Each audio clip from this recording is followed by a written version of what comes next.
ഇവരെ നിയന്ത്രിക്കണമെങ്കിലോ ഈ situation തിരിച്ചെടുക്കണമെങ്കിലോ CRPF ഉപയോഗിക്കുകയല്ലാതെ വേറെ മാർഗ്ഗങ്ങളൊന്നും ഗവൺമെൻറ്റിനില്ല.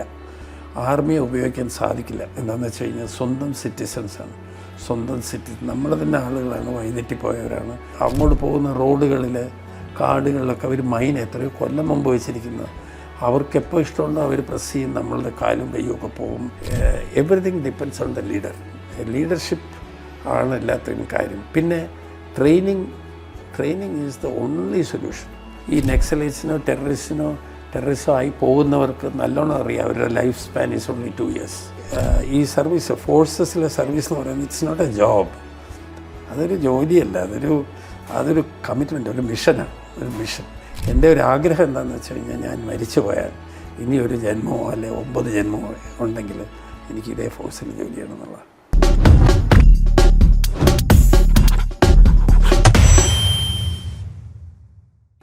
ഒരു കാലത്ത് ഇന്ത്യയെ ഒരു വിഭജിക്കുന്ന രീതിയിലുള്ള ഒരു സംവിധാനമായിരുന്നു ചുവപ്പൻ ഇടനാഴി, റെഡ് കോറിഡോർ. അത് നക്സൽബാരിയിൽ തുടങ്ങി വലിയ മേഖലകളിലേക്ക് പടർന്നു കയറി കേരളത്തിലുമൊക്കെ എത്തി നിന്നൊരു സാഹചര്യം ഉണ്ടായിരുന്നു ഒരു കാലത്ത്. ഒരുപാട് മാവോയിസ്റ്റ് അവരുടെ നിയന്ത്രണത്തിലുള്ള ഒരുപാട് ഗ്രാമങ്ങളുണ്ടായി. പക്ഷേ ഇതെല്ലാം മറികടന്ന് മാവോയിസ്റ്റ് മുക്ത അല്ലെങ്കിൽ നക്സൽ മുക്ത രാജ്യമായിട്ട് പ്രഖ്യാപിക്കുന്ന ഒരു സാഹചര്യത്തിലേക്ക് എത്തി. അതിന് ഏറ്റവും കൂടുതൽ എന്ന് പറഞ്ഞാൽ പൂർണ്ണമായും അതിൻ്റെ എല്ലാ ഇതും നേരിടേണ്ടി വന്നത് CRPF-നാണ്. നേരിട്ടതും CRPF തന്നെയാണ്. പലപ്പോഴും പല പത്രവാർത്തകളിൽ സ്ഥിരം മൈൻ പൊട്ടിയും ഒക്കെ വീരമൃത്യു ഒരുപാട് വാർത്തകളിൽ വായിച്ചിട്ടുണ്ട്. അപ്പോൾ ഇതിൻ്റെ ഒരു തുടക്കം എങ്ങനെയാണ് CRPF-നെ ഇത്ര കാലം കൊണ്ട് നേരിട്ടത് എന്നുള്ള അതിൽ ഒരു എങ്ങനെയാണതൊക്കെ? ഒരു കാലത്ത് ഏകദേശം 400 ചില്ലുവാനം ഡിസ്ട്രിക്റ്റ് ഇന്ത്യയിൽ നക്സൽ ഇൻഫ്ലുവൻസ്ഡ് ഡിസ്ട്രിക്റ്റ് ആണെന്ന് പറയേണ്ടായി. കൂടുതലും ഡിസ്ട്രിക്റ്റുകൾ ആന്ധ്രാപ്രദേശ്, മഹാരാഷ്ട്ര, മധ്യപ്രദേശ്, ഛത്തീസ്ഗഡ്, UP അങ്ങനെയുള്ള സ്ഥലങ്ങൾ, അതായത് നമ്മുടെ ഇന്ത്യയുടെ നടുക്കാണ്, ഇന്ത്യയുടെ വയർ ഭാഗത്താണ് ആ ഡിസ്ട്രിക്റ്റുകളാണ്. ആ പ്രദേശത്തിനാണ് ദണ്ഡകാരണ്യ ഫോറസ്റ്റ് എന്ന് പറയുന്നത്. അത് വളരെ തിക്ക് ഫോറസ്റ്റാണ്. ഇംഗ്ലീഷുകാർ പോലും സർവേ ചെയ്യാൻ പറ്റില്ല, അത്രയ്ക്ക് കൂറ്റൻ കാടുകളാണ്. ആ മേഖലയിലാണ് ഈ നക്സലൈറ്റിൻ്റെ ഇൻഫ്ലുവൻസ് തുടങ്ങിയത്. ഇത് കൺട്രോൾ ചെയ്യാൻ വളരെ ബുദ്ധിമുട്ട് ഗവൺമെൻറ്റിനുണ്ടായി. അതിൻ്റെ കാര്യം എന്താണെന്ന് വെച്ച് കഴിഞ്ഞാൽ അവർക്ക് പബ്ലിക് സപ്പോർട്ട് അവർക്കാണ്. അവരുടെ ഏരിയയിലാണ് ഇത് നടക്കുന്നത്.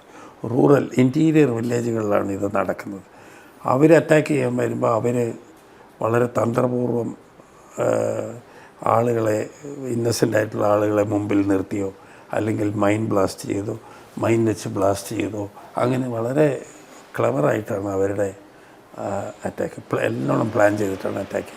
അങ്ങനെ ഒരുപാട് ഇൻസിഡൻസ് നടന്നു. അതിലൊരുപാട് പോലീസുകാർക്ക് നഷ്ടവും, ഒരുപാട് സാധാരണ പോലീസുകാർ മരിച്ചു. നയാഗഡ് എന്ന് പറയുന്ന ഒറീസയിലൊരു ഡിസ്ട്രിക്റ്റിലെ തന്നെ ആർമറി SP-യുടെ വീടടക്കമുള്ള ആംസ് എടുത്തുകൊണ്ട് പോയി. അങ്ങനെ ഒരുപാട് ഇൻസിഡൻസ് നക്സലൈറ്റ്സിനെ ഉണ്ടാക്കി.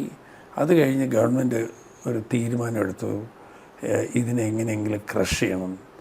അപ്പോൾ ഈ ഇൻറ്റേർണൽ സെക്യൂരിറ്റി, കാർഗിൽ യുദ്ധത്തിന് ശേഷം എല്ലാ ഫോഴ്സിനും അവരവരുടേതായ റോൾ ഡിഫൈൻ ചെയ്തു. അതിൽ CRPF-ൻ്റെ ഡിഫൈൻ ചെയ്തിരിക്കുന്നത് ഇൻറ്റേർണൽ സെക്യൂരിറ്റി. അതാണ് ഇവരുടെ ഡ്യൂട്ടി. കൗണ്ടർ ഇൻസർജൻസിയാണ് ഇവരുടെ ഡ്യൂട്ടി.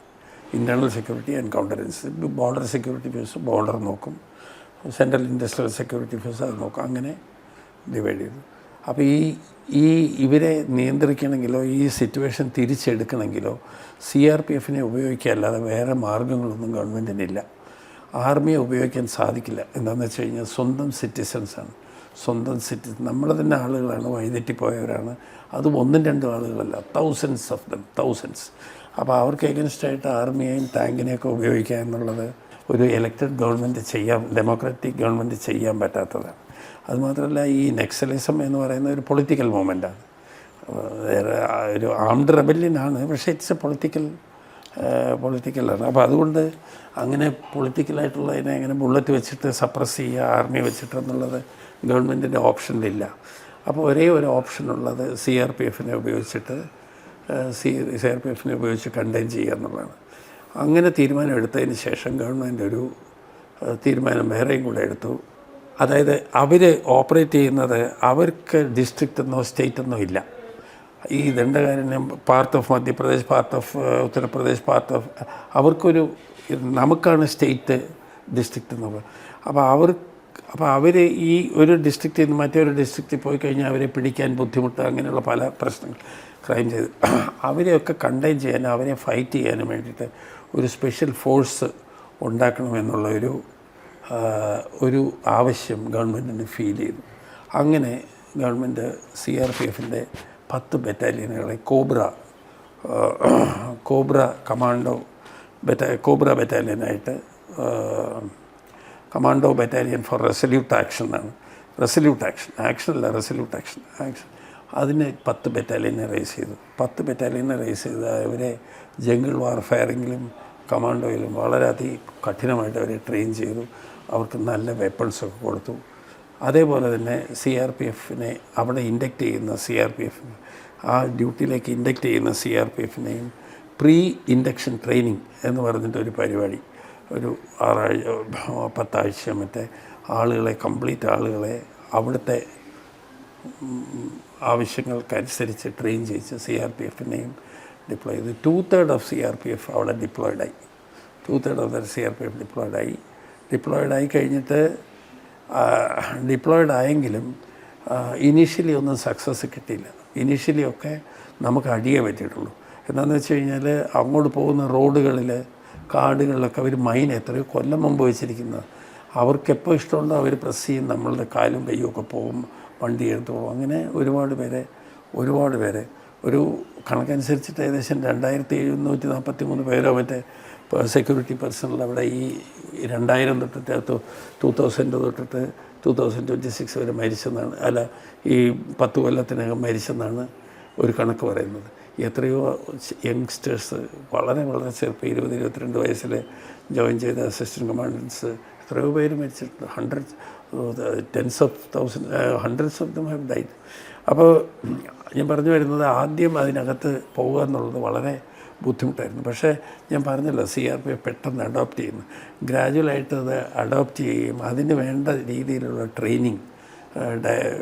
ട്രെയിനിങ് കൊടുക്കുകയും ഒക്കെ ചെയ്ത് കഴിഞ്ഞതിന് ശേഷം ഈ കോബ്രയെ കൊണ്ടിട്ട് കോബ്ര എങ്ങനെയാണെന്ന് വെച്ച് കഴിഞ്ഞാൽ കോബ്ര ഒരു കാര്യത്തിന് പോയാൽ അത് ചെയ്തിട്ടേ വരും. അതിനിടയ്ക്ക് അടിപറ്റി കഴിഞ്ഞാൽ വിഡ്രോ ചെയ്യുന്ന പരിപാടിയില്ല അവർക്ക്. ഒരാൾ അടിപറ്റി എന്ന് പറഞ്ഞു കഴിഞ്ഞാൽ അത് പിന്നെയും അവർ അടിപറ്റിയ ആരാണോ അടിച്ചത് അയാളെ തേടിപ്പോകും. അവർ കാട്ടിൽ 10-15 ദിവസം ഇരിക്കത്തക്ക രീതിയിൽ വിറ്റമിൻ ഗുളികകൾ, അല്ല ഫുഡ് എനർജി ഗിവിങ് ടാബ്ലറ്റ്സ് ഒക്കെ കഴിച്ച്, അല്ലെങ്കിൽ ജംഗിളിൽ ലിവിങ് ഓഫ് ദ ലാൻഡ് എന്ന് പറയും, അതിനൊക്കെ അവർ ട്രെയിൻഡാണ്. അപ്പോൾ അവർ വന്ന് ആ ഒരു ഫോഴ്സ് കോബ്ര ബറ്റാലിയൻ വന്നതിന് ശേഷം കളികൾ മാറി. അവർ വളരെ ഇൻ്റലിജൻസൊക്കെ ഗ്യാദർ ചെയ്ത് ഇവരുടെ ട്രെയിനിങ് ഗ്രൗണ്ടുകൾ, ഫാക്ടറികൾ, ഹെഡ് ക്വാർട്ടേഴ്സുകൾ ഇതൊക്കെ പൊളിക്കാൻ തുടങ്ങി. ഇവരുടെ കോബ്രയുടെ ഒരുപാട് ആളുകൾ മരിച്ചിട്ടുണ്ട്. ഞാൻ പറഞ്ഞില്ലേ, കോബ്രയിൽ ഒരുപാട് പേര് മരിച്ചു പോയിട്ടുണ്ട്. പക്ഷേ അവർക്ക് ചെയ്ത അങ്ങോട്ട് സ്കോർ ചെയ്തതാണ് കൂടുതൽ. അങ്ങനെ ചെയ്തു. പിന്നെ ഗവൺമെൻറ്റിൻ്റെയും പോളിസി മാറി. ഗവൺമെൻറ് നല്ലോണം സപ്പോർട്ട് ചെയ്യാൻ തുടങ്ങി. ഇപ്പോൾ ഒരാൾ ഇങ്ങനെയുള്ള ഓപ്പറേഷനിൽ പല തെറ്റുകളും പല ഇതുമില്ല. ഗവൺമെൻറ്റിൻ്റെ സപ്പോർട്ട്, പബ്ലിക്കിൻ്റെ സപ്പോർട്ട് ഇതൊക്കെ വളരെ ആവശ്യമാണ്. അപ്പോൾ അത് നമുക്ക് നല്ലോണം ഈ പ്രാവശ്യം കിട്ടി. അതുകൊണ്ടാണ് ഒരു കാലത്ത് CRPF ഇതുപോലെ ചെയ്യുമ്പോൾ ഹ്യൂമൻ റൈറ്റുകാർ, വുമൺ ലിബറേഷൻകാർ അവരൊക്കെ വന്നിട്ട് CRPFന് എഗൻസ്റ്റായിട്ട് എഴുതിയിട്ടുണ്ട്. അരുന്ധതി റായ് എന്നൊക്കെ പറഞ്ഞവർ അവരൊക്കെ എഴുതിയിട്ടുണ്ട്, എഗൻസ്റ്റായിട്ട് എഴുതിയിട്ടുണ്ട്. അത് അവരുടെ വ്യൂ, അവർക്ക് എഴുതാം, എന്ത് വേണമെങ്കിലും എഴുതാം. പക്ഷേ ഈ പണി ചെയ്യണമെങ്കിൽ അവർ പറയുന്ന രീതിയിൽ പറ്റില്ലല്ലോ. അങ്ങനെ ഈ നക്സൽ മുക്ത് ഭാരത് എന്ന് പറഞ്ഞിട്ടുള്ള ഒരു സ്കീം തുടങ്ങിയപ്പോൾ നല്ലോണം സപ്പോർട്ട് തുടങ്ങി. ഇവരും വളരെ അഗ്രസീവായിട്ട് ഓപ്പറേറ്റ് ചെയ്യാൻ തുടങ്ങി. CRPFൻ്റെ ഓഫീസേഴ്സും സ്റ്റേറ്റ് പോലീസ് ആ സമയത്തേക്ക് സ്റ്റേറ്റിൻ്റെയും പോലീസിന് കുറച്ചൊക്കെ സ്ട്രെങ്ത് വന്നു തുടങ്ങി. ഇപ്പോൾ ഒറീസ പോലീസൊക്കെ തുടങ്ങിയ കാലത്ത് അവർക്കൊരു ശകലം പോലും ധൈര്യമില്ല, തോക്കും കണ്ടിട്ടില്ല. ഞാൻ പറഞ്ഞില്ലേ, ഒരു ഡിസ്ട്രിക്റ്റ് തന്നെ കൊള്ളയടിച്ചുകൊണ്ട് പോയി, അവരൊന്നും ചെയ്തില്ല. ഇപ്പോൾ അവർക്കൊക്കെ അവരുടെ പോലീസും കോമ്പിറ്റൻ്റായി തുടങ്ങി. മഹാരാഷ്ട്രയിൽ അവരുടെ പോലീസ് കോമ്പിറ്റൻ്റായി, ഛത്തീസ്ഗഡ് പോലീസ് കോമ്പിറ്റൻ്റായി. ഇവരൊക്കെ ഈ ഒന്നിച്ച് ട്രെയിനിങ് ചെയ്ത് അവരെയും CRPFൻ്റെ ട്രെയിനിങ് സെൻറ്ററിൽ ഒക്കെയാണ് ട്രെയിൻ ചെയ്യിക്കുന്നത്. ചിലരെ ആർമിയിൽ വിട്ട് ട്രെയിൻ ചെയ്യിച്ചിട്ടുണ്ട്, ചിലരെ CRPFിൽ വിട്ട് ചെയ്തിട്ടുണ്ട്, ചിലരെ BSFിൽ പോയി ചെയ്തിട്ടുണ്ട്. അങ്ങനെ അവരെയും ട്രെയിൻ ചെയ്യിച്ചിട്ട് നല്ല യൂസ്ഫുൾ ആയിട്ടുള്ള റിസോഴ്സായി രണ്ടുപേരും കൂടിച്ചേർന്ന്, കൂടുതലും CRPF ആണ് ചെയ്ത് ഈ ക്ലെയിംഡ് ലാൻഡ്, അതായത് ഇവരുടെ നക്സലൈറ്റ് ക്ലെയിം ചെയ്ത എല്ലാ ലാൻഡും തിരിച്ചു പിടിച്ചു. പിന്നെ ഇപ്പോൾ ഈ ഫൈനൽ സ്റ്റേജിൽ അവരുടെ ദണ്ഡകാരണ്യ ഒരു ബുറാഹിൽ നിന്ന് എന്തോ ആണ് പറയുന്നത്, എനിക്കിപ്പോൾ ഓർമ്മ വരുന്നില്ല. ആ ഹില്ല് സറൗണ്ട് ചെയ്തു കംപ്ലീറ്റ് CRPF. 2 മാസത്തെ ഓപ്പറേഷനായിരുന്നു. രണ്ടും കൂടിയിട്ട് അകത്തേക്ക് ചുരുങ്ങാൻ തുടങ്ങി. അപ്പോൾ ഓപ്ഷൻ കൊടുത്തു, ഒന്നുകിൽ നിങ്ങൾ സറണ്ടർ ചെയ്യുക, അല്ലെങ്കിൽ സറണ്ടർ ചെയ്താൽ നിങ്ങൾ റീഹാബിലിറ്റേറ്റ് ചെയ്യും കേസിനോട്, അല്ലെങ്കിൽ ഞങ്ങൾ അങ്ങനെ അൾട്ടിമേറ്റം കൊടുത്ത് വന്നു. പിന്നെ നക്സലൈറ്റ് ലീഡേഴ്സ്, ടോപ്പ് ലീഡേഴ്സൊക്കെ ദേ ഓൾ ഗോട്ട് ന്യൂട്രലൈസ്ഡ്. അപ്പോൾ അങ്ങനെ ലീഡർഷിപ്പ് ക്രൈസിസ് അവിടെ ക്രിയേറ്റ് ചെയ്തു. ലീഡർഷിപ്പ് കളഞ്ഞു, ലീഡർഷിപ്പ് ഇല്ലാതെയായി. പിന്നെ ഫോളോ ചെയ്യുന്ന ആളുകൾക്ക് ആരോട് ചോദിക്കും എന്ത് ചെയ്യണം എന്നുള്ളത്. അപ്പോൾ സറണ്ടർ ചെയ്യാല്ലാതെ വേറെ മാർഗ്ഗമില്ല എന്നുള്ളത്. സറണ്ടർ ചെയ്യാത്തവരെ ഇവർ പിടിക്കും. അപ്പോൾ അങ്ങനെ ഒരു സ്ഥിതിവിശേഷം വന്ന് ഇപ്പോൾ നെക്സലൈറ്റ്സ് ഇപ്പോൾ ഇല്ലാതെയായി. പിന്നെ വേറെ ഒരു കാര്യം കൂടെ, ഞാൻ ഇത് സാധിച്ചത് വെറും തോക്കിൻ്റെ മുന്നിലല്ല. CRPF ഒരു കാട്ടിലേക്കോ അല്ല ഒരു ഏരിയയിൽ ഡിപ്ലോയ് ചെയ്ത് കഴിഞ്ഞാൽ അവർ അവിടെ സാനിറ്റൈസ് ചെയ്യണം, ആ സ്ഥലത്ത് നക്സലൈറ്റ് ഇല്ലാതാക്കുന്നതോട് കൂടി തന്നെ അവിടെ റോഡ്, സ്കൂൾ ഇങ്ങനെയുള്ള കാര്യങ്ങളും അവരുടെ ചുമതലയിൽ, CRPFൻ്റെ ചുമതലയിൽ ഉണ്ടാക്കി കൊണ്ടുപോയി. അപ്പോൾ ഇപ്പോൾ എന്താ പറ്റിയെന്ന് വെച്ചാൽ, ഇപ്പോൾ ഐസൊലേറ്റഡ് ആയിട്ടുള്ള വീടുകൾ, പോസ്റ്റ് ഓഫീസ് പോലും ഇല്ലാത്ത ഗ്രാമങ്ങളൊക്കെ ഞങ്ങൾ കണ്ടിട്ടുണ്ട്. പോസ്റ്റ് ബോക്സ് ഇല്ലാത്ത, അത്രയ്ക്ക് പോലും ഗവൺമെൻറ്റിൻ്റെ റെപ്രസെൻറ്റേഷൻ ഇല്ലാത്ത സ്ഥലങ്ങൾ ഞാൻ കണ്ടത് ത്രിപുരയിലാണ്. അതുപോലത്തെ ഇവിടെയുണ്ട്. ഞാൻ നക്സലൈറ്റ് ഓപ്പറേഷനിൽ പോയിട്ടില്ല, അതുകൊണ്ട് എനിക്ക് അതിനെക്കുറിച്ച് അറിയില്ല. പക്ഷേ അങ്ങനെയുള്ള വില്ലേജസ് ഉണ്ട്. ആ വില്ലേജിലൊക്കെ ഡെവലപ്മെൻറ്റ് പോയി ആളുകൾക്ക് സ്കൂൾ കിട്ടി തുടങ്ങി. അവിടെ നക്സലൈറ്റ് ആയിരുന്നവർക്ക് തിരിച്ചു വന്നു കഴിഞ്ഞാൽ ജോലി ഒക്കെ കൊടുക്കാൻ തുടങ്ങി.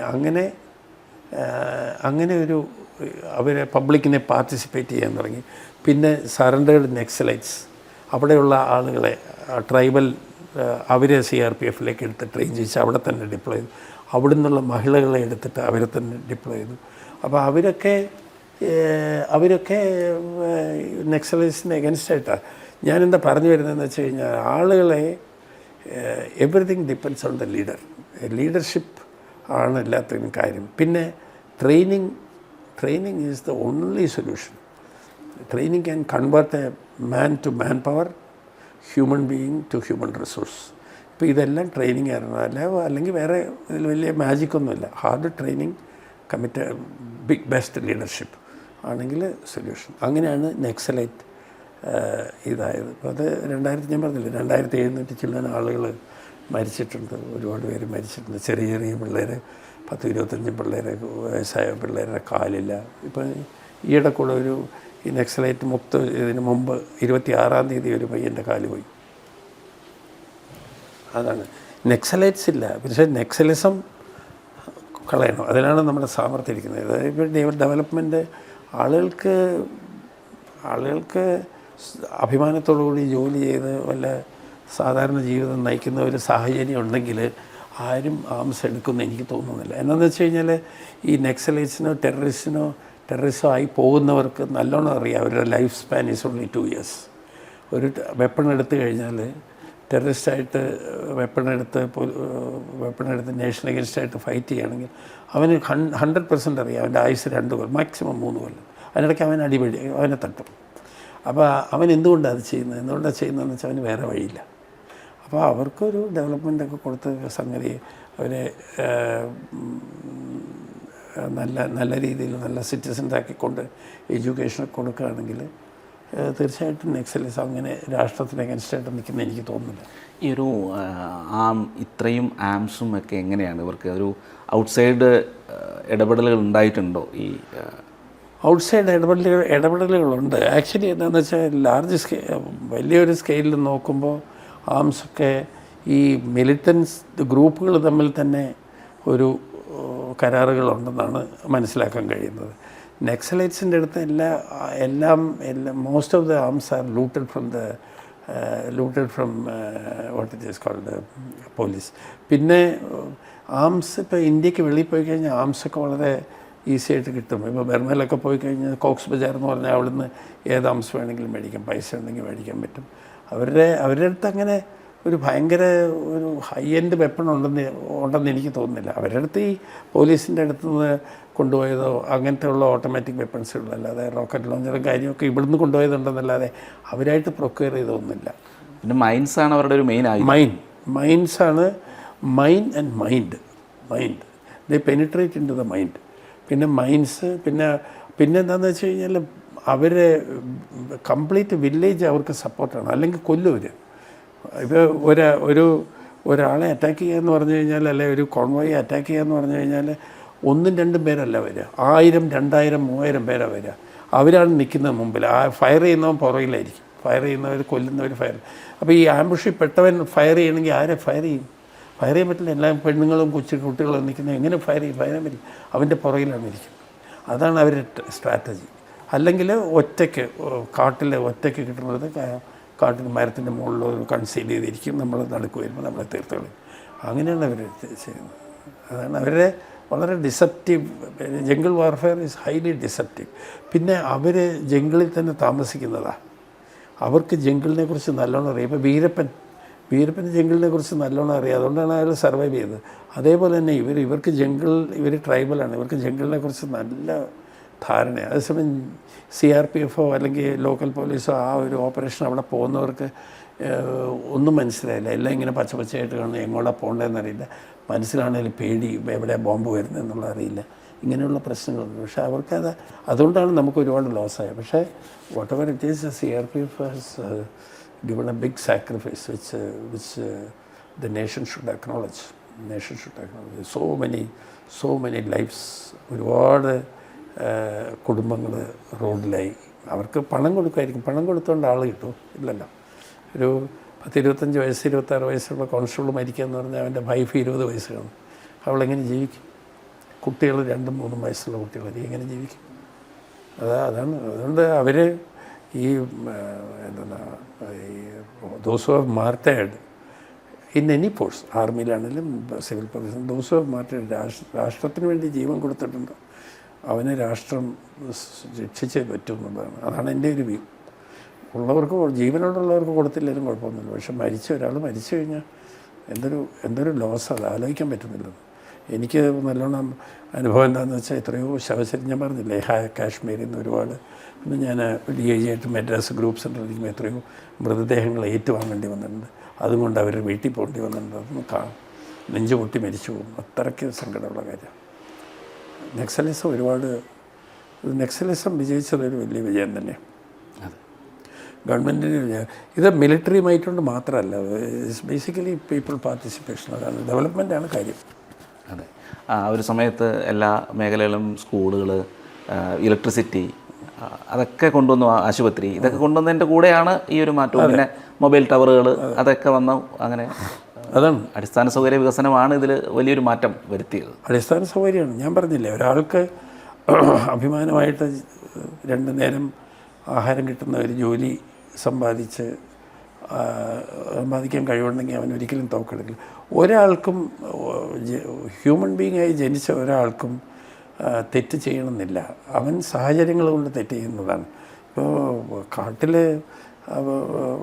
ജീവിക്കുന്ന ഒരാൾക്ക് ജീവിക്കാൻ വഴിയില്ല എന്ന് പറഞ്ഞു കഴിഞ്ഞാൽ എന്ത് ചെയ്യാൻ?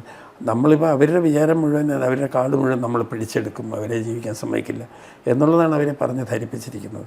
ഇപ്പോൾ അങ്ങനെയല്ല. ഇപ്പോൾ ഒരുപാട് സ്കൂളുകൾ വന്നു, റോഡുകൾ വന്നു, എല്ലാ റേഷൻ ഷോപ്പുകൾ വന്നു, പോസ്റ്റ് ഓഫീസുകൾ വന്നു, ഗവൺമെൻറ്റിൻ്റെ ഡെവലപ്മെൻറ്റ് പോകുന്നുണ്ടല്ലോ. Lot of investment is taking place, industries. അങ്ങനെ സാർ ട്രെയിനിങ്ങിലും ഉണ്ടായിരുന്നല്ലോ ട്രെയിനിങ്. അപ്പോൾ ഈ കോബ്ര, അതിൻ്റെ ഒരു ട്രെയിനിങ് എന്ന് പറയുന്നത് ഒരു സ്പെഷ്യൽ ഫോഴ്സിന് സമാനമായ ട്രെയിനിങ് ആണോ? സ്പെഷ്യൽ ഫോഴ്സിന് സമാനമായിട്ടുള്ള ട്രെയിനിങ്. ആർമിയുടെയൊക്കെ പാരാട്രൂപ്പേഴ്സ് എന്ന് പറയുന്ന അതേ ലൈൻ ഓഫ് ട്രെയിനിങ്ങാണ്. അതേ ലൈൻ ഓഫ് ട്രെയിനിങ് ഇത് കുറച്ചുകൂടെ ജംഗിൾ വാർഫെയറിന് കുറച്ചുകൂടെ അവരോട് ട്രെയിനിങ് എന്ന് പറഞ്ഞു കഴിഞ്ഞാൽ എല്ലാവരുടെയും വിചാരം ട്രെയിനിങ് എന്ന് പറഞ്ഞു കഴിഞ്ഞാൽ ഒരു 30-40 മൈൽ ഓടുന്നതാണ് ട്രെയിനിങ്. അങ്ങനെയല്ല. അതുകൊണ്ട് ഭയങ്കര എൻഡ്യൂറൻസിന് ഒരുപാട് സ്ട്രെസ്സ് കൊടുക്കും. ഇവർക്കൊക്കെ ട്രെയിനിങ് കൊടുക്കുമ്പോൾ ഒരു 70% ഫിസിക്കലും 30% മെൻ്റലും. എന്നാന്ന് വെച്ച് കഴിഞ്ഞാൽ ഈ കോബ്രയിലുള്ളവർക്ക് ഇൻസ്റ്റൻ്റായിട്ട് ഡിസിഷൻ എടുക്കാൻ പറ്റണം. അപ്പോൾ സ്പ്ലിറ്റ് സെക്കൻഡിൽ ഡിസിഷൻ എടുക്കണം. അപ്പോൾ പിന്നെ എല്ലാം സ്ട്രാറ്റജി കോർഡിനേഷൻ എല്ലാവരുമായിട്ട് വേണം. അപ്പോൾ അതാണ് ട്രെയിനിങ് കൊണ്ട്. സ്പെഷ്യൽ ഫോഴ്സിലെ പോലെ കൊടുക്കും, ഇൻഡിവിജ്വലായിട്ട് അവർക്ക് അങ്ങനെ കൊടുക്കും. അത് കഴിഞ്ഞിട്ട് പിന്നെ അവർ ഓരോ യൂണിറ്റായിട്ട് ഓരോ സെക്ഷനായിട്ട് ഒന്നിച്ചെങ്ങനെ ചെയ്യും, ഒരാളായിട്ടല്ലല്ലോ, ഒന്നിച്ച് ഒരു സെക്ഷനല്ലേ ഒരു പ്ലാറ്റൂണായിട്ട് പോകുമ്പോൾ എങ്ങനെയാണെന്നുള്ള മനസ്സിൽ അങ്ങനെ ഉള്ള ട്രെയിനിങ്ങും കൊടുക്കും. അതാണ് അതിൻ്റെ സ്പെഷ്യൽ കോബ്രയുടെ ട്രെയിനിങ് വളരെ ഹാർഡാണ്. ബേസിക് ട്രെയിനിങ് സമയത്ത് നല്ല ചുറുചുറുക്കുള്ള ആൺകുട്ടികളെ ബില്ലിങ്ങായിട്ട് നല്ല മാനധൈര്യം ഒരു സൈക്കോളജി ടെസ്റ്റൊക്കെ ഉണ്ട്. അതിൽ നിന്ന് സെലക്ട് ചെയ്തിട്ട് കോബ്ര ട്രെയിനിങ്ങിന് വിടും. 6 മാസത്തെ കോബ്ര ട്രെയിനിങ് ചെയ്തിട്ട് പിന്നെ അവൻ അവിടെ പോയിട്ട് ആ കോബ്ര ബറ്റാലിയൻ്റെ കൂടെ ട്രെയിൻ ചെയ്യും അവിടെയുള്ള ആളുകളുമായിട്ട്. അത് കഴിഞ്ഞിട്ടാണ് then he becomes A cobra. ഈ ഫോഴ്സിൻ്റെ ഒരു മാറ്റം ഇന്ത്യയെ സംബന്ധിച്ചിടത്തോളം, അതായത് എക്യുപ്മെൻ്റ് ആയിക്കോട്ടെ, മൈൻഡിലായിക്കോട്ടെ, അല്ലെങ്കിൽ കിട്ടുന്ന അടിസ്ഥാന സൗകര്യങ്ങളിലായിക്കോട്ടെ, എങ്ങനെയാണ് ഈ ഒരു മാറ്റത്തെക്കുറിച്ച് കാണുന്നത്? അല്ലെങ്കിൽ ഭാവി എങ്ങനെയാണ് ഫോഴ്സിൻ്റെ? അത് ആർമി ആയിക്കോട്ടെ, CRPF ആയിക്കോട്ടെ. യു സി ഈ ഞങ്ങളൊക്കെ ചേരുമ്പോൾ, അതായത് ഞാൻ 1974-75 ട്രെയിനിങ് ഒക്കെ ചെയ്തത്.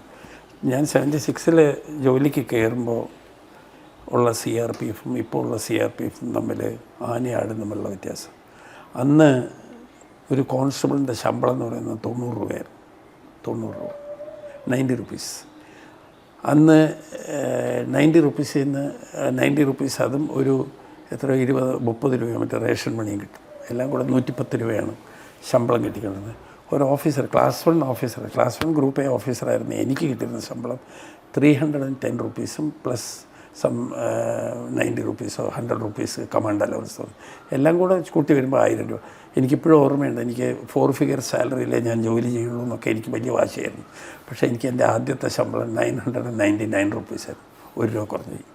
അപ്പോൾ അന്ന് അങ്ങനെയായിരുന്നു. പക്ഷേ പിന്നെ എന്താണെന്ന് വെച്ച് കഴിഞ്ഞാൽ ഈ പേ കമ്മീഷനുകൾ വന്നല്ലോ, 6th പേ കമ്മീഷൻ, 5th പേ കമ്മീഷൻ. ഈ പേ കമ്മീഷൻ വന്നപ്പോൾ അവർ ഇത് റെക്കഗ്നൈസ് ചെയ്ത്, 6th പേ കമ്മീഷനാണ് കൂടുതൽ. അവർ റെക്കഗ്നൈസ് ചെയ്തിട്ട് അവർ കുറച്ച് ശമ്പളമൊക്കെ നല്ലോണം കൂട്ടി. പിന്നെ ഈ താമസിക്കാൻ CRPFൻ്റെ ആളുകൾക്ക് ഈ ഫൈറ്റ് ചെയ്യുന്ന അവരുടെ പുറകിലൊരു ഫാമിലിയും കൂടെ ഉണ്ട്. അവൻ ജീവൻ തരാൻ റെഡിയാണെന്ന് പറഞ്ഞ് വരുന്നത് അവൻ്റെ ഒരു ഫാമിലിയെ പോറ്റാൻ വേണ്ടിയിട്ടാണ്, അല്ലാതെ വേറെ കാര്യങ്ങളൊന്നുമില്ല ഇതിൽ. അപ്പോൾ അവർക്ക് താമസിക്കാനുള്ള സ്ഥലം, അപ്പോൾ അതായത് ഈ ഹൗസിംഗ് ഫെസിലിറ്റീസ്, അതൊക്കെ ഗ്രാജുവലായിട്ട് ഗവൺമെൻറ് ഇൻക്രീസ് ചെയ്ത് കൂട്ടി. ആദ്യം ഇപ്പോൾ എല്ലാവർക്കും ഓൾമോസ്റ്റ് എനിക്ക് തോന്നുന്നു 40% ഫോഴ്സിന് അക്കോമഡേഷൻ എല്ലാ ഗ്രൂപ്പ് സെൻറ്റേഴ്സിലുണ്ട്. ഇപ്പോൾ ഛത്തീസ്ഗഡിൽ ജോലി ചെയ്യാൻ പോകുന്നവന് അവൻ്റെ ഫാമിലി അവനെ ഇഷ്ടമുള്ളിടത്ത് തിരുവനന്തപുരത്ത് വയ്ക്കണം, മദ്രാസിൽ വയ്ക്കും, ക്വാർട്ടേഴ്സൊക്കെ കിട്ടും. അങ്ങനെ ഒരു ഫെസിലിറ്റി ഈ over a period of time വന്നിട്ടുണ്ട്. ശമ്പളത്തിൽ നല്ല വർധന വന്നിട്ടുണ്ട്. പിന്നെ ഈ നെക്സലൈറ്റ് മൂവ്മെൻറ്റ് വന്നേ പിന്നെ വെപ്പണിൽ ഒരുപാട് വ്യത്യാസം വന്നിട്ടുണ്ട്. ഞങ്ങൾ ചേരുമ്പോൾ വെറും ഒരു 303 റൈഫിളായിരുന്നു ഉണ്ടായിരുന്നു, SLR ഉണ്ടായിരുന്നു. ആ SLRും കാർബൈൻ LMG എന്നൊക്കെ ഉള്ളായിരുന്നു. ഇപ്പോൾ ആ വെപ്പൺസൊക്കെ പോയി. ഇപ്പോൾ ഭയങ്കര ഹൈ എൻഡ് വെപ്പൺസാണ്. ഒരു കാർബൈൻ, AK-47, റോക്കറ്റ് ലോഞ്ചർ, അങ്ങനെയുള്ളതൊക്കെയാണ് ഇപ്പോൾ ആ റോക്കറ്റ് ലോഞ്ചർ. പിന്നെ അത് മാത്രമല്ല, ഇപ്പം മൈൻ കവേർഡ് വെഹിക്കിൾസും ഒന്നും പെനിട്രേറ്റ് ചെയ്യാൻ പറ്റില്ല, ടാങ്ക് പോലത്തെ വണ്ടികൾ, അതൊക്കെ വരാൻ തുടങ്ങി. അതൊക്കെ ഇതിൽ മാത്രമല്ല, BSFലും CRPFലും എല്ലാത്തിലും വരാൻ തുടങ്ങി. അതൊക്കെ ഇപ്പോൾ ഒരു 10-15 കൊല്ലത്തിനകമാണ് അതൊക്കെ തുടങ്ങിയിരുന്നത്. ഈ നെക്സലൈറ്റ് മൂവ്മെൻറ്റ് വന്നേ പിന്നെ CRPFന് ഒരുപാട് അലവൻസസ് കൊടുക്കുന്നുണ്ട്. Counter insurgency allowance, risk allowance, അങ്ങനെ അലവൻസസ് കൊടുക്കുന്നുണ്ട്. പേയിൽ വലിയ വ്യത്യാസം വന്നില്ലെങ്കിലും അലവൻസുകൾ ഒരുപാട് വന്നിട്ടുണ്ട്, ആളുകൾക്ക് വന്നിട്ടുണ്ട്. പിന്നെ അവർക്ക് ട്രാവൽ ചെയ്യാൻ ലീവ് 60 ദിവസം ലീവുണ്ട്, 2 പ്രാവശ്യം വീട്ടിൽ വന്ന് പോകാനുള്ള ടിക്കറ്റ് ഗവൺമെൻറ് കൊടുക്കും. അങ്ങനെ ഒരുപാട് വെൽഫെയർ സ്കീംസ് ഉണ്ട്, വെൽഫെയർ സ്കീംസ് കൊടുക്കുന്നുണ്ട്. അത് കൊടുക്കണമെന്നാണ് എൻ്റെ അഭിപ്രായം. എന്താണെന്ന് വെച്ച് കഴിഞ്ഞാൽ അങ്ങനെ ജീവൻ തരാമെന്ന് പറഞ്ഞ് വരുന്നവരത് നമ്മൾ അപ്പം അത് കൊടുത്തേ പറ്റൂ. എന്നാന്ന് വെച്ച് കഴിഞ്ഞാൽ അല്ലെങ്കിൽ ഇങ്ങനെ കഠിനമായിട്ടുള്ള ജോലി, വളരെ ഹാർഡായിട്ടുള്ള ജോലി. CRPF life is very hard. എനിക്ക് ഞാൻ പറഞ്ഞില്ലേ 39 കൊല്ലം ഞാൻ ജീവിച്ചത്. ഞാൻ എൻ്റെ ഫാമിലിയുടെ കൂടെ ഇരുന്നിട്ടേ ഇല്ല. I have never seen my son growing. I have never stayed with my family. എനിക്ക് തോന്നുന്നു ഒരു കൂടി വന്നു കഴിഞ്ഞാൽ എൻ്റെ ഒരു 46 കൊല്ലമായി മാരേജ് കഴിച്ചിട്ട് ഞാൻ അവരുടെ കൂടെ കൂടി വന്നു കഴിഞ്ഞാൽ ഒരു 20 കൊല്ലം ഇരുന്നാണ് എനിക്ക്. സർവീസിലിരിക്കും 10-20 കൊല്ലം ഇരുന്നിട്ടേ ഇല്ല എന്നറിയില്ല. അപ്പോൾ എൻ്റെ തന്നെ സ്ഥിതി അത് ഞാൻ ലക്കിയാണ്. എനിക്ക് എപ്പോഴും നല്ല പോസ്റ്റിങ്, നല്ല ഫെസിലിറ്റീസ്, ഓഫീസറാകുമ്പോൾ അധികാരമുണ്ട്, എല്ലാ ഫെസിലിറ്റീസും ഉണ്ട്. എൻ്റെ കയ്യിൽ ഇതാണെങ്കിൽ സാധാരണ ഒരു കോൺസ്റ്റബിളിൻ്റെയോ സബ് ഇൻസ്പെക്ടറുടെയോ ഒന്ന് ആലോചിച്ച് നോക്കും എങ്ങനെയായിരിക്കുന്നത്, അവനെങ്ങനെ ജീവിക്കും, അവൻ്റെ ഫാമിലി എവിടെയോ, ടെൻഷൻ എന്തൊക്കെയായിരിക്കും. It's very difficult service, but it's a very very good service, very good force, excellent force. There is no match. ഞാൻ CRPF വന്നത് കാരണം പറയുന്നതല്ല, പക്ഷേ no force can match CRPF. Because it's a competent army പോലെ fighting ഫോഴ്സാണ്. മറ്റേതൊക്കെ ഗാർഡിങ് ഫോഴ്സുകളാണ് മറ്റേത്. അങ്ങനെ ഈ ഇമ്പ്രൂവ്മെൻ്റ് എന്ന് പറഞ്ഞാൽ ഈ അപ്സ്കെയിലിംഗ് എന്ന് പറഞ്ഞാൽ ഇറ്റ് ഈസ് എ പ്രോസസ്സ്. ഇപ്പോൾ ഏത് സമയത്താണ് ഇത് നടന്നത്, എങ്ങനെ നടന്നു എന്ന് എന്നോട് ചോദിച്ചാൽ എനിക്കത് പറയാൻ പറ്റില്ല. Over a period of time I have seen lot of changes. People are well off no. പണ്ട് ഞങ്ങളൊക്കെ ഉള്ളപ്പോൾ ഉള്ള വണ്ടികൾ, പണ്ടത്തെ ഒരു ജീപ്പാണ് ഞങ്ങൾക്ക് കിട്ടിയിരുന്നത്. അതിൻ്റെ ടോട്ടൽ സ്പീഡ് 30 കിലോമീറ്റർ. അതിലൊക്കെയാണ് ഞങ്ങൾ പോയിരുന്നത്. ഇപ്പോൾ ഒക്കെ എന്ന് പറഞ്ഞു കഴിഞ്ഞാൽ നല്ല ഹൈ എൻഡ് വണ്ടികൾ കിട്ടുന്നുണ്ട്, താമസിക്കാൻ ഇതുണ്ട്, എല്ലാ സൗകര്യങ്ങളും ഉണ്ട്. മൊബൈൽ കമ്മ്യൂണിക്കേഷൻ വളരെ ഇമ്പ്രൂവ് ചെയ്തു. അങ്ങനെയൊക്കെ പണ്ട് ഞാൻ ത്രിപുരയിലൊക്കെ ജോലി ചെയ്യുമ്പോൾ സാധാരണ ആളുകളുടെ ശമ്പളം 100 രൂപയൊക്കെയാണ്. അപ്പോൾ വീട്ടിലേക്ക് പൈസ അയക്കുക എന്നുള്ള പരിപാടിയില്ല. ഒരു കൊല്ലത്തിലൊരിക്കലാണ് പോവുക.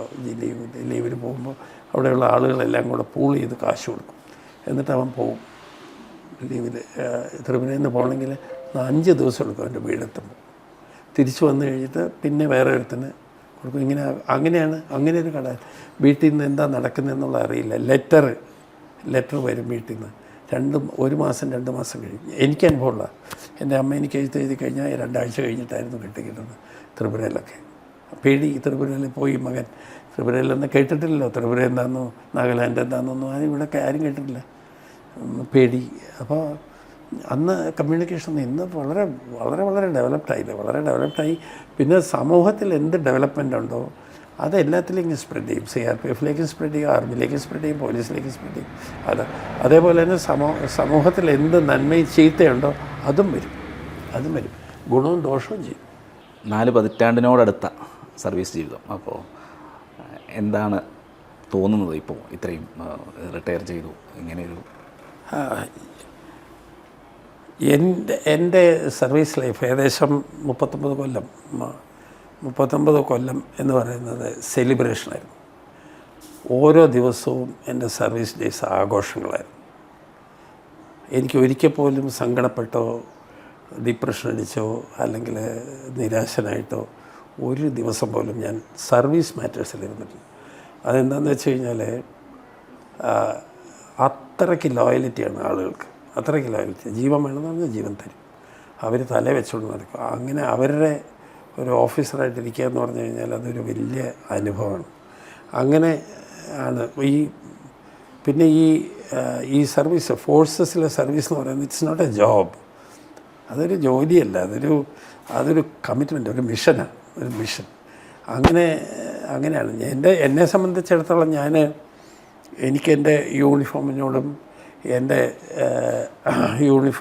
എൻ്റെ റാങ്കിനോടും എൻ്റെ ഓർഗനൈസേഷനോടും വളരെ വളരെ അഭിമാനമുള്ള മനുഷ്യനാണ്. ഞാനതിനൊന്നും ആരും കുറ്റം പറയാൻ ഞാൻ സമ്മതിക്കില്ല എന്നുള്ളത്. കുറ്റം പറയേണ്ട കാര്യമില്ല. അതിനെക്കുറിച്ച് എന്ത് പറഞ്ഞാലും എനിക്ക് വളരെ സന്തോഷമുള്ളൂ. ഇപ്പം നിങ്ങളോട് സംസാരിക്കുമ്പോൾ, ഞാൻ റിട്ടയർ ചെയ്തിട്ട് 14 കൊല്ലമായി, സംസാരിക്കുമ്പോൾ എനിക്ക് എൻ്റെ വയസ്സ് 10-25 വയസ്സിലേക്ക് ഞാൻ തിരിച്ചു പോകുന്നു. അത്രയ്ക്ക് ഉന്മേഷവും ഊർജ്ജം തരുന്നു. എൻ്റെ ഒരു ആഗ്രഹം എന്താണെന്ന് വെച്ച് കഴിഞ്ഞാൽ ഞാൻ മരിച്ചു പോയാൽ ഇനി ഒരു ജന്മമോ അല്ലെ 9 ജന്മമോ ഉണ്ടെങ്കിൽ എനിക്ക് ഇതേ ഫോഴ്സിൽ ജോലി ചെയ്യണമെന്നുള്ളതാണ്. എനിക്ക് ഓഫീസറൊന്നുണ്ട്, വേറെ എന്തും ജോലി കിട്ടിയാലും മതി. എന്താണെന്ന് വെച്ചാൽ അത്രയ്ക്ക് ആത്മാഭിമാനത്തോടും അപ്രൈറ്റായിട്ടും അപ്ഫ്രണ്ടായിട്ട് അത്രയ്ക്ക് റെക്കഗ്നിഷനോടും മാനുഷിക മൂല്യങ്ങളോടും കൂടി ജീവിക്കാൻ പറ്റുന്ന ഒരു സർവീസ്, യൂണിഫോംഡ് സർവീസേ ഉള്ളൂ. ഈ CRP, ആർമി അങ്ങനെയുള്ളതിലേ പറ്റുള്ളൂ. അതാണ് എൻ്റെ ഒരു ആഗ്രഹം. അതാണ് എനിക്ക് പറയാനുള്ളത്. എനിക്കത് വളരെ ഇപ്പോൾ ചോദിക്കുകയാണെങ്കിൽ സാർ എന്താ കോൺട്രിബ്യൂട്ട് ചെയ്തിട്ടുള്ളത് ഫോറിനെന്ന് ചോദിച്ചു കഴിഞ്ഞാൽ, ഞാൻ കോൺട്രിബ്യൂട്ട് ചെയ്യുന്നതിനെക്കാട്ടിലും കൂടുതൽ എനിക്ക് ഫോഴ്സ് തന്നിട്ടുണ്ട്. ഞാൻ കൊടുക്കുന്ന സർവീസ് ശമ്പളമായിട്ടല്ല, ശമ്പളമല്ലാതെ തന്നെ നമുക്ക് വേറെയും പല കാര്യങ്ങൾ satisfy. Recognition is a very big thing. Recognition is a very, respect is a very big thing. Love is a very big thing. അതൊക്കെ ഇമ്മൻസ്, അതൊക്കെ അൺഅഡൾട്രേറ്റഡ് ലവാണ്. ആളുകളുടെ ലവ് എന്ന് പറഞ്ഞാൽ അൺഅഡൾട്രേറ്റഡ്. അവർ പറയുന്നത് സാറിന് വേണ്ടി ഞങ്ങൾ മരിക്കുന്നു പറഞ്ഞാൽ അതിലൊന്നും കള്ളമൊന്നുമില്ല, മരിക്കും. അത്രയ്ക്ക് റെഡിയായിട്ടുള്ള അങ്ങനെയാണ് എനിക്ക് എൻ്റെ സർവീസിനെ കുറിച്ച് തോന്നിയിട്ടുള്ളത്. ഓരോരുത്തർക്കും ഓരോ പോലെയാണ്. പക്ഷേ എനിക്ക് എൻ്റെ ചെറുപ്പം തൊട്ടേ എനിക്ക് യൂണിഫോം ഇടണം എന്നുള്ള സർവീസായിരുന്നു. I came to CRPF by choice, not chance. I came by choice. എനിക്ക് വേറെയും ജോലികളൊക്കെ കിട്ടിയിരുന്നു അത് കഴിഞ്ഞിട്ട്. പക്ഷേ ഞാൻ അതിനൊന്നും പോയില്ല. ഞാൻ പറഞ്ഞല്ലോ, എനിക്ക് സ്റ്റേറ്റ് ബാങ്കിൽ കിട്ടിയതാണ് ജോലി. ഞാൻ വരില്ല എന്ന് പറഞ്ഞു, എനിക്കിത് മതി എന്ന് പറഞ്ഞു. അതിലൊരു റിഗ്രറ്റില്ല എനിക്ക്. പിന്നെ ഈ സർവീസിൽ ഞാൻ പറഞ്ഞില്ല, എനിക്ക് ഒരുപാട് വിഷമങ്ങളുണ്ടായിരുന്നു. ഞാൻ എൻ്റെ കുട്ടി വളരുന്നത് കണ്ടിട്ടില്ല, അവന് പഠിക്കാൻ സഹായിച്ചിട്ടില്ല, എൻ്റെ വൈഫിൻ്റെ കൂടെ ഞാൻ ഇരുന്നിട്ടില്ല. അതൊന്നും എനിക്ക് റിഗ്രറ്റേ ഇല്ല. When I think of what force has given me, what I have suffered is just nothing. So happy. സർവീസിലുള്ള സമയത്ത്, പ്രത്യേകിച്ചും ഇത്രയും വർഷത്തെ സർവീസ് ഉള്ളപ്പോൾ, സ്വാഭാവികമായിട്ടും കോഴ്സുകളും ഒക്കെ, ട്രെയിനിങ് ആയിക്കോട്ടെ, അതുമായി ബന്ധപ്പെട്ട കോഴ്സുകൾ, ചിലപ്പോൾ വിദേശത്ത് പോയുള്ള കോഴ്സുകൾ, ഇതൊക്കെ ചെയ്യേണ്ടി വന്നിട്ടുണ്ടാവും. അപ്പോൾ അതിനെക്കുറിച്ച് ഒന്ന്. ട്രെയിനിങ് ആണ് ഒരു ഫോഴ്സിനെ മറ്റൊരു ഫോഴ്സിൽ നിന്ന് തിരിക്കുന്നത്. Training makes man to man power, human being to human resource. അപ്പോൾ CRPFൽ എങ്ങനെയാണെന്ന് വെച്ച് കഴിഞ്ഞാൽ, ഏത് റാങ്ക് ആണെങ്കിലും അവിടെ എല്ലാ ആളുകൾക്കൊക്കെ ആണെങ്കിൽ എല്ലാ കൊല്ലവും 2 മാസം ബറ്റാലിയനിൽ തന്നെ ട്രെയിൻ ചെയ്യിക്കണം. അതല്ലാതെ ഇൻ സർവീസ് ട്രെയിനിങ്, സർവീസിലിരിക്കുമ്പോൾ പല ട്രെയിനിങ്ങുകൾ. ഇപ്പം ഞാൻ പറഞ്ഞല്ലോ, ആർമിയുടെ ഫിസിക്കൽ ട്രെയിനിങ് കോഴ്സിന് പോയിട്ടുണ്ട് ഞാൻ, ആർമിയുടെ കമാൻഡോ കോഴ്സിന് ഞാൻ പോയിട്ടുണ്ട്, BSFൻ്റെ വെപ്പൺ ട്രെയിനിങ് കോഴ്സിന് ഞാൻ പോയിട്ടുണ്ട്. അങ്ങനെ പല കോഴ്സുകൾ ഞാൻ ഏകദേശം 18 കോഴ്സുകളോ മറ്റോ ഞാൻ ചെയ്തിട്ടുണ്ട്. അതിലൊരു കോഴ്സ് ഫോറിൻ കൺട്രിയിലാണ് ചെയ്തത്. അതിന് കാരണം എന്താണെന്ന് വെച്ചാൽ, ഞാൻ നോർത്ത് ഈസ്റ്റേൺ പോലീസ് അക്കാഡമിയുടെ ഡയറക്ടറായിരുന്നു. 2 പോലീസ് അക്കാഡമി ഉള്ളത്, ഒന്ന് ഹൈദരാബാദുള്ള, ഒന്ന് നോർത്ത് ഈസ്റ്റേൺ പോലീസ്, അതാണ് സെൻട്രൽ ഗവൺമെൻറ്. അതിൻ്റെ ഡയറക്ടറായിട്ട് ഞാൻ 93 തൊട്ട് 99 വരെ ഉണ്ടായിരുന്നു. ആ സമയത്ത് എനിക്ക് ഫോറിനിലെ ഇംഗ്ലണ്ടിലെ മെട്രോപൊളിറ്റൻ പോലീസിൻ്റെ കൂടെ ഒരു ട്രെയിനിങ് ചെയ്യാൻ പോകാൻ സാധിച്ചു. ആ കോഴ്സ് ആക്ച്വലി 12 ആഴ്ചത്തെ കോഴ്സായിരുന്നു. അത് ചെയ്തപ്പോൾ അത് ചെയ്ത ഉടനെ തന്നെ അത് ചെയ്തുകൊണ്ടിരിക്കുമ്പോൾ ഗുജറാത്തിൽ പ്ലേഗ് ഉണ്ടായി. ഫ്ലൈറ്റുകളെല്ലാം ക്യാൻസൽ ചെയ്തു. അപ്പോൾ ബ്രിട്ടീഷ് ഗവൺമെൻറ്, അതായത് അവർ മെട്രോപൊളിറ്റൻ പോലീസ് ആ ട്രെയിനിങ് എക്സ്റ്റെൻഡ് ചെയ്തു, 3 മാസത്തേക്ക് എക്സ്റ്റെൻഡ് ചെയ്തു. അപ്പോൾ അങ്ങനെ അവിടെ 3 മാസം എനിക്ക് അവിടെ ഇരുന്നിട്ട് ആ കോഴ്സ് ചെയ്ത് എനിക്കൊരു ചെറിയ ഡിപ്ലോമയും അവർ തന്നു. ആ കോഴ്സ് എങ്ങനെയാണെന്ന് വെച്ചാൽ ഓരോ മോഡ്യൂളർ ഫോമിലാണ്, ഓരോ മോഡ്യൂളായിട്ടാണ്. അപ്പോൾ ഒരു മോഡ്യൂള് പോലീസ് അക്കാഡമിയിൽ ചെയ്യും, വേറെ ഒരു മോഡ്യൂൾ വേറെ ഒരു പോലീസ് അക്കാഡമി ചെയ്യും, മൂന്നാമത്തത് ഒരു യൂണിവേഴ്സിറ്റി, ഓക്സ്ഫോർഡ് യൂണിവേഴ്സിറ്റി, അങ്ങനെ മോഡ്യൂളായിട്ട് ഞാൻ അവിടെ പിന്നെ അവിടെയുള്ള ഒരു പോലീസ് സ്റ്റേഷനിൽ ഒരാഴ്ച വർക്ക് ചെയ്യണം. നമ്മളല്ല വർക്ക് ചെയ്യുന്നത്, ഒരു വർക്കും കണ്ടുപഠിക്കാൻ വേണ്ടി. അങ്ങനെ എനിക്ക് ലണ്ടനിലെ ഞാൻ പോയി ഒരു കോഴ്സ് ചെയ്തിട്ടുണ്ട്. അത് CRPF നിന്നും മറ്റേതൊന്നും അധികാരം പോയിട്ടില്ല. എനിക്കൊന്നും CRPF ആരും തന്നെ പോയിട്ടുണ്ടെന്ന് എനിക്ക് തോന്നുന്നില്ല. എനിക്കാണ് ആ ഭാഗ്യം ലഭിച്ചത്. പിന്നെ അത് വന്നു. പിന്നെ അതൊരു ഗ്ലോബൽ സ്റ്റാൻഡേർഡാണ്, ട്രെയിനിങ്ങിൻ്റെ ഒരു ഗ്ലോബൽ സ്റ്റാൻഡേർഡ്. അത് കഴിഞ്ഞിട്ടാണ് കോയമ്പത്തൂർ സെൻട്രൽ ട്രെയിനിങ് കോളേജ് എന്ന് പറഞ്ഞൊരു വലിയ എസ്റ്റാബ്ലിഷ്മെൻ്റ് ഉണ്ട്, അതിലേക്ക് എനിക്ക് നിയമനമുണ്ടായി. അതിൽ പഠിച്ച കുറേയൊക്കെ ഇവിടെയും പിന്നെ ഇൻ്റേണൽ സെക്യൂരിറ്റി അക്കാഡമിയിലൊക്കെ ഇംപ്ലിമെൻ്റ് ചെയ്യാനൊക്കെ ചാൻസ് ചെയ്തു. ട്രെയിനിങ് ഞാൻ പറഞ്ഞില്ലേ 18 കോഴ്സുകൾ ചെയ്തിട്ടുണ്ട്. അതെല്ലാം ട്രെയിനിങ് എല്ലാ CRPF ഓഫീസേഴ്സും they will have to do some training. എല്ലാ പ്രൊമോഷനും ഞങ്ങളുടെ എല്ലാവരുടെയും പ്രൊമോഷൻ ട്രെയിനിങ്ങിൻ്റെ ട്രെയിനിങ്ങിന് മുമ്പ് ഒരു പ്രൊമോഷൻ ഉണ്ട്, pre promotion training, pre promotion course എന്ന് പറയും. അത് ക്വാളിഫൈ ചെയ്താലേ അടുത്ത റാങ്കിലേക്ക് പോകാൻ പറ്റുള്ളൂ. അത് ക്വാളിഫൈ ആയിരുന്നു കഴിഞ്ഞാൽ ആ റാങ്കിൽ നിന്ന് പോകും. അപ്പോൾ അതല്ലാതെ പിന്നെ സ്പെഷ്യലൈസ്ഡ് ട്രെയിനിങ്, പിന്നെ ജോബ് സ്പെസിഫിക് ട്രെയിനിങ്, അങ്ങനെ ട്രെയിനിങ് എനിക്കും ഉണ്ടായിട്ടുണ്ട്, ആളുകൾക്കും അങ്ങനെ ട്രെയിനിങ് കൊടുക്കാറുണ്ട്. നേരത്തെ പറഞ്ഞൊരു ചോദ്യം കൂടി ഉണ്ടായിരുന്നു, അതായത് വനിതകളെ ഇൻഡക്റ്റ് ചെയ്ത ഒരു ഫോഴ്സാണ്. അപ്പോൾ അവരുടെ ഒരു പ്രവർത്തനങ്ങൾ, അവരുടെ ഒരു കോമ്പാറ്റ് ഇതിലുണ്ടായിട്ടുണ്ടോ, എങ്ങനെയാണ്? ഉണ്ട്. വനിത 1986 CRPF വനിതകളെ എടുക്കാമെന്ന് തീരുമാനിക്കും, വനിതാ ബറ്റാലിയൻ റേസ് ചെയ്തത്. അത് റേസ് ചെയ്തതിന് ശേഷം അത് ഹെഡ് ക്വാർട്ടേഴ്സ് ഡൽഹിയിലാണെങ്കിലും അത് പല സ്ഥലങ്ങളിലായിട്ട് അതിൻ്റെ കമ്പനികൾ 100-110 പേര് കിടങ്ങുന്ന കമ്പനികൾ പലയിടങ്ങളിലായിട്ട് അവർ വുമൺ പ്രൊട്ടസ്റ്റേഴ്സിനെ കൺട്രോൾ ചെയ്യാനും ഒക്കെയാണ് അവരെ നയിച്ചത്. പക്ഷേ അവർ വന്നതോടുകൂടി ഒരുപാട് മാറ്റം വരാൻ തുടങ്ങി. വുമൺ പ്രൊട്ടസ്റ്റേഴ്സിന് അവരുടെ പെർഫോമൻസ് വളരെ ഹൈ സ്റ്റാൻഡേർഡായിരുന്നു. എനിക്ക് തോന്നുന്നു ചില സമയങ്ങളിൽ ലോ ആൻഡ് ഓർഡറിൽ അവർ ആണുങ്ങളെക്കാട്ടിലും ബെറ്ററാന്ന് തോന്നുന്നു, വളരെ നന്നായിട്ട് ചെയ്യാൻ തുടങ്ങി. അങ്ങനെയായി അവർ രണ്ടാമത്തെ ബറ്റാലിയൻ റേസ് ചെയ്തു, 135-9 ബറ്റാലിയൻ റേസ് ചെയ്തു. പിന്നെ എല്ലാ RAF ബറ്റാലിയനിലും 15 RAF ബറ്റാലിയനിലും ഒരു പ്ലാറ്റൂൺ വുമൺ ബറ്റാലിയനാക്കി. അങ്ങനെ ഇന്ന് 10 വുമൺ ബറ്റാലിയനും ഈ RAFൻ്റെ പ്ലാറ്റൂണൊക്കെ കൂട്ടി നോക്കുമ്പോൾ വുമൺ സ്ട്രെങ്ത്ത് വേൾഡിൽ വെച്ച് ഏറ്റവും ഹയസ്റ്റ് കമലേഷ് കുമാരി എന്ന് പറയുന്ന പെൺകുട്ടി പാർലമെൻറ്റ് അക്കാലത്താണ് അശോക് ചക്ര, ഹയസ്റ്റ് അവാർഡ്. അശോക ചക്ര 2 പേർക്ക് കിട്ടുള്ളൂ. ഒന്ന് കേരളയിലാണ് തങ്കപ്പൻ സോമൻ IPKF കിട്ടി, ഇത് കമലേഷ് കുമാരി അവൾക്കും കിട്ടി. അപ്പോൾ അവർ they are very highly decorated, highly competent. പിന്നെ മറ്റ് സ്ഥലങ്ങളിൽ ഈ കോമ്പാറ്റിൽ, ശരിക്കുള്ള കോമ്പാറ്റിൽ എന്ന് പറഞ്ഞാൽ ഈ നമ്മുടെ അയോധ്യ ടെമ്പിൾ ഒരു പ്രാവശ്യം അറ്റാക്കായി. അയോധ്യ ടെമ്പിൾ ഗാർഡ് ചെയ്തുകൊണ്ടിരിക്കുന്ന CRPF ആണ് ഗാർഡ് ചെയ്യുന്നത്. അന്ന് അവിടെ മഹിളാ ഓഫീസറായിരുന്നു സന്തോ ദേവി എന്ന് പറഞ്ഞൊരു ലേഡിയായിരുന്നു അവിടെ ഡ്യൂട്ടി. അവളുടെ ഇതായിരുന്നു ഇൻസർജൻസ് LET ലഷ്കർ-e തോബയുടെ ആളുകൾ ജീപ്പിൽ വന്ന് ഇടിച്ച് അമ്പലം പൊളിക്കാൻ വേണ്ടിയിട്ട് വന്നതായിരുന്നു. അന്ന് ഇവരാണ് സ്റ്റോപ്പ് ചെയ്തത്. മഹിളാ ബറ്റാലിയൻസാണ് ഷൂട്ട് ചെയ്ത് അവരെ ന്യൂട്രലൈസ് ചെയ്ത് പറഞ്ഞവർ. ന്യൂട്രലൈസ് ചെയ്ത് ആ സന്തോ ദേവി എന്ന് പറഞ്ഞവർക്ക് ഗാലൻട്രി മെഡൽ കിട്ടി.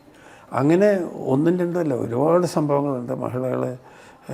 ഇപ്പോൾ ഒരു മഹിള, ഒരു ലേഡി പെൺകുട്ടി ഞാൻ വന്നതിന് ശേഷം ചേർന്ന കുട്ടി, അവൾ she's a terror in Chhattisgarh. Terror സുഗുണയിൽ അവളെ പേര് പറഞ്ഞ ആളുകൾ പേടിക്കും, അത്രയ്ക്ക് ബോൾഡാണ്.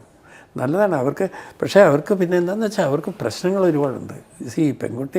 പെൺകുട്ടികളെന്ന് പറയുന്നത് they are also mothers, they will become mother.